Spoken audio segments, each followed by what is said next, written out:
Magandang araw mga kaibigan. Pag-usapan naman natin ngayon yung bangayan ni Senator Alan Peter Cayetano at Senator Nancy Binay tungkol sa ala 5-star hotel na building ng Senado. Ngayon, lumaki na naman ang total cost. Dati ang pinag-awayan nila 23 billion. Ngayon, naging 27 billion na. Yun na, para silang bata na nag-away. Yung isa tinawag na Marites, buwang, ano. Tapos dito, ano tong si Senator Cayetano dahil humingi siya ng apology at the same time, may tama kami. Ano yung may tama? Di ba? May tupak. Okay, pakinggan natin itong balitang ito ng ANC at magbigay ako ng reaksyon. Philippine Senator Alan Peter Cayetano apologizes for his squabble with Senator Nancy Binay in last week's hearing on the construction cost of the new Senate building. Cayetano says the final price tag of the project will exceed the amount they were arguing about. The details from RG Cruz. There was no round two for the heated exchange between Senators Nancy Binay and Alan Peter Cayetano during the continuation of the review of the new Senate building project on Wednesday. Senate Accounts Committee Chair Alan Peter Cayetano opened the hearing with an apology for the incident last week. Gusto ko rin humingi ng pamunhin lalo sa mga nanonood na alam nyo pag mataas yung mga emosyon, talagang minsan nagkakasagutan. We'll deal with that issue later on. We just all have to remind ourselves, eyes on the ball. What is the ball? Simple lang. Paano matapos yung project na to na maganda, na tama yung presyo? Cayetano explained their disagreement was no longer relevant since the final cost of the building will likely exceed the figures they were arguing about. Ang pinagtalunan lang namin ni Senator Nancy, yung cost. Total project cost, mahigit na 23B. Total construction cost, 21.7. So pareho kaming tama. Pero dahil ganun yung pag-argue namin, pareho kaming may tama. I realize luma na yung presyo na yon. So baliwala din pala yung pinagtatalunan namin kasi lampas na ng 23B yung total project cost ngayon. According to the Department of Public Works and Highways, their computations were based on costs as of 2021. Aaminin po namin na yun po ay hindi po updated. So, sa inyo pong, sa term nyo po, Mr. Chair, pwede po nating i-update po natin yun. Aabutin po ng 25 to 27, including the cost of land. Plus yung inflationary cost na po, kasama po. The DPWH already has an estimate just for the exteriors alone. The total for the exterior components, which includes the building facade, the lighting fixtures, aluminum windows, catwalk, corrugated metal roofing, cement plaster finish, painting, varnishing and other related works, aluminum cladding, metal structures and railings, is 3,143,453,266.78 pesos po. Cayetano, however, clarified costs will likely go up further since the overall design is still being reviewed. This is why he asked the DPWH to finish the costing using updated inflation and market rates. Cayetano no longer spoke about Binay's ethics complaint following their heated exchange last week. As for Binay, she said she's ready to talk to Cayetano. Actually, narinig po natin yung statement ni Majority Floor Leader Tolentino kahapon. At di ba sinabi ko din naman po na susunod po tayo doon sa proseso na gagawin po ng chairperson ng Committee on Ethics. And kung sa tingin po niya na gusto niya na mag-usap po na kami parang through a mediation, susunod po tayo doon sa ganong proseso. Binay also welcomed a countersuit in case Cayetano makes good on his statement when he said that filing his own ethics complaint against Binay was also an option. RG Cruz, ABS-CBN News. Okay, so maganda. Medyo magkaayos na sila. Maganda yung paghingi ng apology ni Senator Alan Peter Cayetano.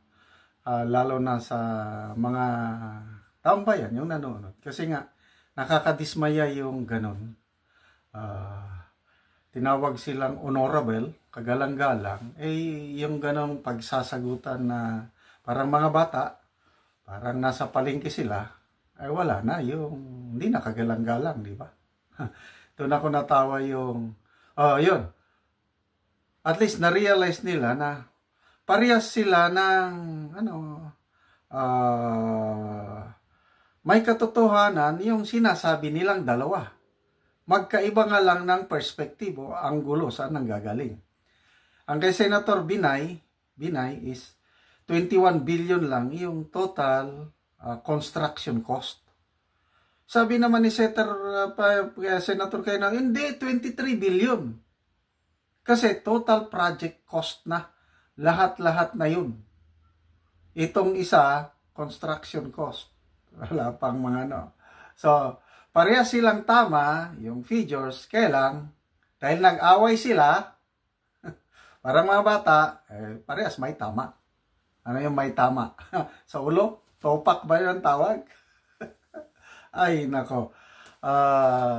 Tapos, yun na nga, tataas pa, sabi ni Senator Tolentino, abot pa ng 27 billion pesos. Wow naman!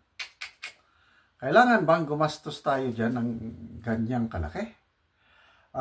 Kasi sa nabasa ko yung mga opisina ng mga senador, kaya ganyang kalaki, instead na 24 senators lang, parang naghanda na sila ng, I think, 64. Baka daw darating panahon na maging regional na ang pagboto ng mga senador, magiging 64 senators. Kaya, yun, dinagdagan nila ng mga opisina. Ganun po.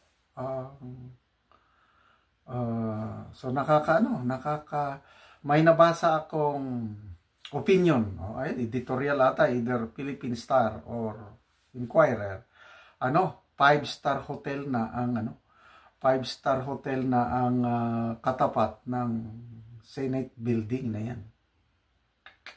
Ganyan po ang ating gobyerno kung gumastos. Pera ng taong bayan, hirap na ang taong bayan ngayon. Tapos ganyan pang paggastos, talagang maghihirap. Anyway, nasa poder sila, wala tayong magagawa kundi iiling-iling na lang na okay. So ganyan po ang update sa Senate building. I don't know kung kailan matatapos ito. Supposed to be nung hindi pa napalitan yung Senate President, ang gusto ni Senator Zubiri noon, next year parang lilipat na. Kahit hindi pa tapos. Kasi nagbabayad sila ng mahal sa Pasay ngayon, yung building ng GSIS ata. Yes. So para makatipid, lipat.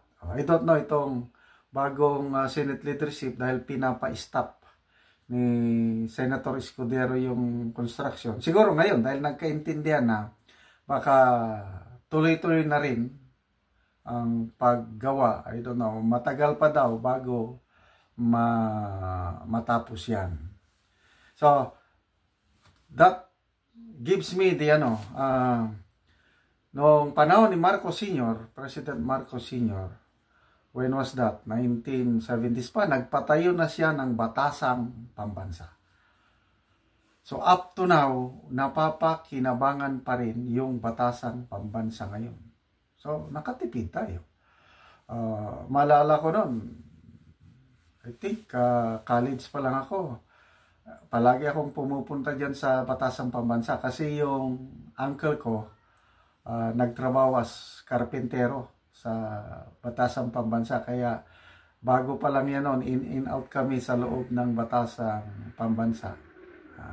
Ulitin ko, up to now napapakinabangan pa rin. So again, lesson learned yan, pag mainit ang ulo, let's try to calm down. Dahil pag mainit ang ulo, makapagbitiw tayo ng mga salita na later on, pagsisihan natin.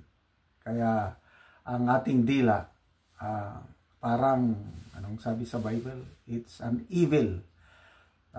Napakaliit. Kaya lang, pag hindi mo yan makontrol, delikado. Kaya we need self-control, lalo na sa pagbitiw ng mga maanghang na salita. So, sana, mawala na yung tama sa ulo nitong dalawang senador na ito.